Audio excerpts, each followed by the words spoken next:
ஒரு குருவா பல குருமார்களா? காட்டில் வழியில் சென்ற ஒரு வியாபாரியை திருடன் ஒருவன் கண்ணை கட்டிவிட்டு அவன் பொருட்களை எல்லாம் கொள்ளையடித்துவிட்டு நடுக்காட்டில் விட்டு சென்று விடுகின்றான். அப்பொழுது வழிப்போக்கன் ஒருவன் அந்த பக்கம் வந்து அந்த ஆசாமியோட ஊர் எது என்று கேட்டறிந்து அவனுக்கு வழியும் சொல்லிவிட்டு போகின்றான். இங்கே அந்த ஒரு குருவே அவனை குருவாக கருதப்படுகிறான். அந்த குருவே முழு வழிகாட்டியாக கொண்டு போய் சிஷ்யனை விட்டுவிட்டு வந்துவிட்டால் ஜீவன் என்று சொல்லப்பட்டவன் சிஷ்யனாகி விடுகின்றான். அந்த சிஷ்யனை மோட்சத்தில் சேர்ப்பதாக சொல்லவில்லை. வருகின்ற கதையில் வழிப்போக்கன் காந்தாரத்துக்கு சென்ற வழி கேட்ட ஆசாமிக்கு வழியை சொல்லிவிட்டு அதோடு தன் வழியே போய்விடுகின்றான்.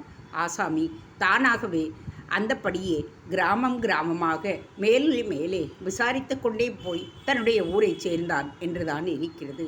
இப்படி விசாரித்து அறிந்த அவனை பண்டிதன் மேதாவி என்று அடைமொழி கொடுத்து சொல்லியிருக்கிறது. அதாவது அவன் சரியாக ஊர் போய் சேர்ந்ததற்கு இந்த யோகியத அம்சங்களும் சகாயம் செய்ததாக சொல்லாமல் சொல்லியிருக்கிறது. இதை ஜீவன் ஞான வழியில் போய் மோட்சத்தை அடைகின்ற விஷயத்தில் பொருத்தி பார்த்தால் முதலில் ஒரு குரு அவர் பொதுவாக வழியை சொல்லி முடித்து விட்டு விடுகிறார்.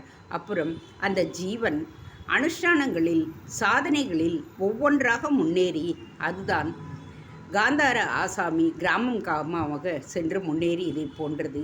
அந்த கட்டங்களிலும் அனுஷ்டானத்தங்களை நல்ல அனுஷ்டானம் உள்ளவர்களை விசாரித்து மேலும் விஷயங்களை தெரிந்து கொண்டே போய் லட்சிய சித்தியை பெறுகின்றான் என்று ஆகும்.